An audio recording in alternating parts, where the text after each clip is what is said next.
Hanging out Media Row with a good friend of mine of, my God, almost 25 years. Omar Ruiz, NFL Network reporter, does a phenomenal job, except for the fact he's been on Seahawks coverage this week with my Patriots bias, but he did cover the Pats earlier on in the postseason wildcard round. How are you, buddy? I'm well. I was hoping you didn't add that 5 to that 20. I was hoping you just keep it at, I've known him almost 20 years and not dated so much. Almost 25 years. Otherwise, I could have said more than 20. Yeah. But that would have felt older. Yeah, very much so. But it's good. I'm glad to be here. It's always good energy in the Super Bowl, and it should be a great game. You know, it's just like the last Patriots-Seahawks Super Bowl, ended in a classic fashion. I think this one has potential for that too. Well, do you believe that? Like you just say, a lot of people say, oh, it could be a great game, should be a great game, 2 great defenses, all this stuff. But, man, there are a lot of people.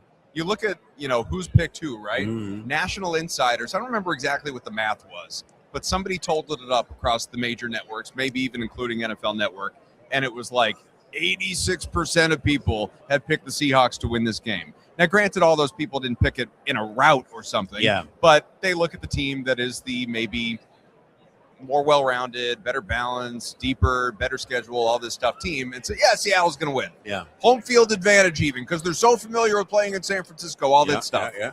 But I don't think a lot of those people actually think it's going to be a good game. I think a lot of those people think it's going to be a rout.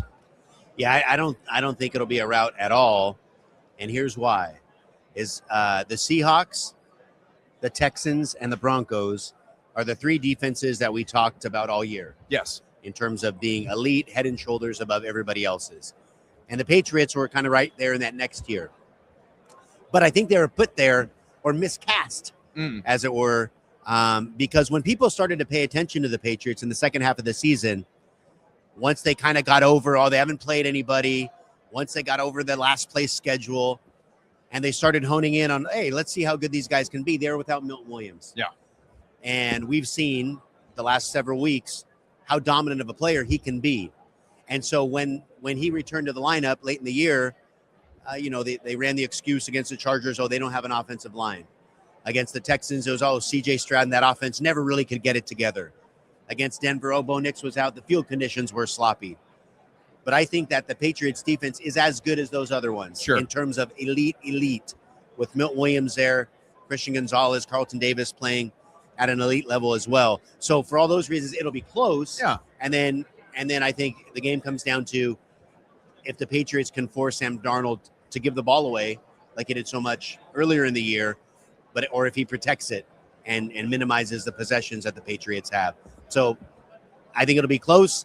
Anybody can win, but I could see how people would think that the Seahawks might sneak away with Sam Darnold playing clean football the last 3 weeks. Close and low scoring, close and high scoring. I asked that in the sense that, to me, it sort of feels, we've had guests say this too, it feels like kind of one of those first team to 20, right? Like a team that's, I don't know, I'm making up a number, 24-17 or 21-13, I don't know, something like that versus what we just saw between the Seahawks and the Rams. Yeah. That, both teams could get to the 30s, all that. How do you see it? I see similar, one team's going to be in the teens, one's going to be in the 20s.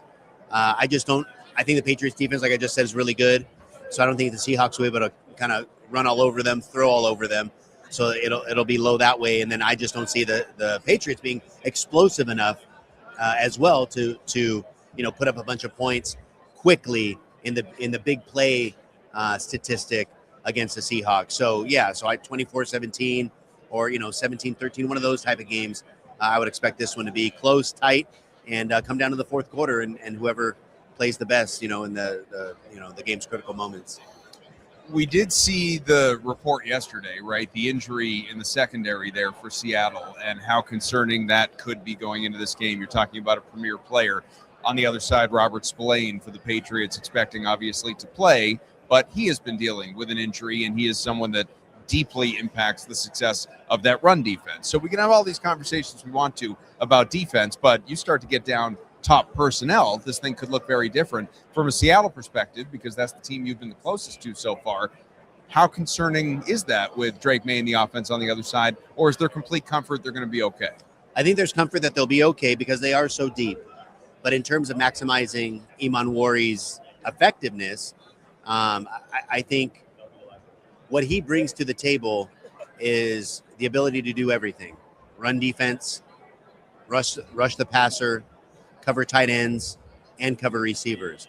And when you have an ankle injury, I know it's a low grade or low ankle sprain. It's not the high ankle sprain, but to be able to do all that, you have to be sort of maximum athlete. Yeah. To be able to pivot, have the strength to take on a tight end, to have the strength to get your nose dirty in the run game and be physical at the point of attack, and then to be shifty enough to keep up with the receivers. And so when you're slowed down a little bit, to be able to do all those in the same game and to be able to, pivot from one play to the next, that'll be in question. And then even though he'll be in the lineup, is he that X factor chess piece that he's been all year for that defense? And what does that entail? How is Josh McDaniels able to capitalize on that if he's not 100%? So all those are the questions that'll have to be answered. But I don't think there's any concern he'll play, but can he be the Nick Emanwari that we've seen all year? All right, I don't want to talk about the game anymore. I want to talk about you. For people that, again, don't know this, we go way back to Syracuse.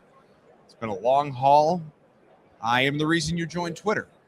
Wow, was it you? It was me. What did you say? I don't even remember that. I think I just told you, hey, you should really be on Twitter. You're like, yeah, I should probably do that. I am the reason that you married your wife. I inspired... the reason why I had kids. Yeah, I am the godfather of all of them. I mean, I'm exaggerating slightly on some of this, but a lot of it's true. You're a big deal to me, and I think to a lot of people out there. Truly, NFL Network now for almost 15 years. Me? You. Yeah, 14. Yeah, right. So it's been a long haul. Yeah. When you, NFL Network reporter, I know you're not like insider, but you're a reporter. You're on the scene. Your boots on the ground. You're well-traveled. You go to a bunch of Super Bowls, all this stuff. When you come to Media Row, when you're around this, as you've been for quite a while now, are you in demand? I'm not. I don't know. I wouldn't say that. You don't need to be humble here. No. Here's what I'll say. And I was just thinking about this on the way because I was like, do I really want to? Because I'm a people person. You are. Right? And I get energy off of people. And a people pleaser. That too. And so, but I just love seeing people. Like, I love seeing you. Like, I'm not doing this because, like, I want to get my name out there. Right. I just want to see my friends around the country that this is one of the lone opportunities I get. Right. To see people that and sort of nurture all the relationships that I've made over the years from these, 14 seasons covering the NFL. And so I don't know if I'm in demand. I just tell my friends, hey, if you want me, usually, on Monday or Tuesday when you start making the early rounds, everybody says you got to get you on the pod. Yeah. And so I'm happy. Where are you staying? I'm happy. I'm happy to oblige. So that's how I'd answer. As soon as we're done, I'll go to one of my other buddies at 3:00 and we'll see how the rest of the day goes. But it's always just good to see people. Good to be seen, I suppose, but not here to be seen. How do you enjoy this? Like, not this, the two of us talking, obviously, that's unbelievable.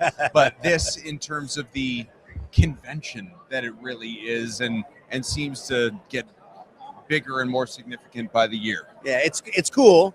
It's cool, but it's kind of what the combine is. Like, I get more out of the combine because it's not as much it's not as showy. Like, this is a Super Bowl. This is the pinnacle of presentation. Yeah. Of, it's funny. I went to an event last night that really had nothing to do with football, but like very, very tangibly on the outskirts, they connected it to football because it's Super Bowl week. And you just kind of realize the power that the NFL has, that football has, in our society, that businesses from all over the world come here and try to connect to this game, to this event, to the Super Bowl. And so all that's not for me. Like, I'm not a businessman per se. And, like I say, I'm not like an insider even. I'm about people reporting stories that I feel resonate with the most human interest. Yeah. While trying to keep it X's and O's too. It's not everything's, lollipops and candy canes. But as far as this, again, I go back to just it's an excuse to see people that I care about, that I don't get to see that much. And as long as that's a part of it, then I'm happy. What's funny about this place is you can network, right? And you can make your way around the room and you have these, kind of unintentional, like, career conversations. Like, somebody will say to you, like, what's your, what are some of your goals? It almost sort of feels like I'm not picking on anyone, It's a very natural conversation. But it has a little bit of the vibe of like, what do you want to be when you grow up? Yeah. You know, you're like, oh, I'm in my mid-40s. I thought I was grown. Yeah. For you, doing what you're doing and doing it as well as you do it, obviously, do you think about other, NFL Network specific? I'm not asking you to like, what job do you want to have? Like, you want to go work for who? No, like within NFL Network, do you think about, like I'd like to do more Good Morning Football. I'd like to, I'd like to scratch that play-by-play itch, Rich Eisen. Yeah. I'd like to, I don't always want to be out in the field. I want to do more studio work, whatever it is. Sure. Is there any of that for you? Yeah, I think, I went to Syracuse to be play-by-play. Right. And if you remember, because of our such great show programming, what was our TV station called? Orange TV? Or well, it was NCC UUTV News? when we were there. Yeah. And I think it's become Citrus Television? TV, maybe something is like what that. it is now. Yeah. But I went to Syracuse to be a play-by-play. Yeah. Because I grew up in Southern California, or at least was born in LA. When I was 10, we moved to Sacramento. But from an early age, I was exposed to Vin Scully. Yeah. Schick Hearn was the legendary voice of the Lakers during the Showtime era. And that's what I wanted. So I went to Syracuse. And then just along the lines, having fun at the TV station, I ended up getting a job at the local NBC affiliate in Syracuse. And then I just became like a news person. And it kind of took away the play-by-play stuff. So, yeah, that's always an itch that I would love to scratch. With the European games, obviously, Rich does those. But yeah, I would love to do play-by-play one day. And, I've been thinking about, because, I'm sure people know that ESPN bought us, and who knows what the future holds with all that. Getting some ESPN Plus broadcasts? Yeah. So something, if that were the case, if they were to keep me around, to maybe there's an avenue there to, start getting some play-by-play reps, because that's where sort of my heart and soul for this business first started. And, my career has gone great. I love what I do now. But to answer your question, yes, I would love to do play-by-play. Because I always say, too, I love the studio work. I love being a part of a team when you're in the studio and all the people that go with it. But there's nothing like being at the stadium on game days. Yeah. That is the ultimate juice. And then being the play-by-play person at the stadium is awesome as well. Listen, we can get this video in front of Roger Goodell. We can open some doors for you, man. Yeah, Make let's some go, things Raj. happen. Yeah. Omar Ruiz, NFL Network, good pal of mine, joining us right here. We appreciate you, buddy. Yeah, thanks, Adam. Great Enjoy to the see you, game. dude. Thank you. Always. Appreciate it. Thank you.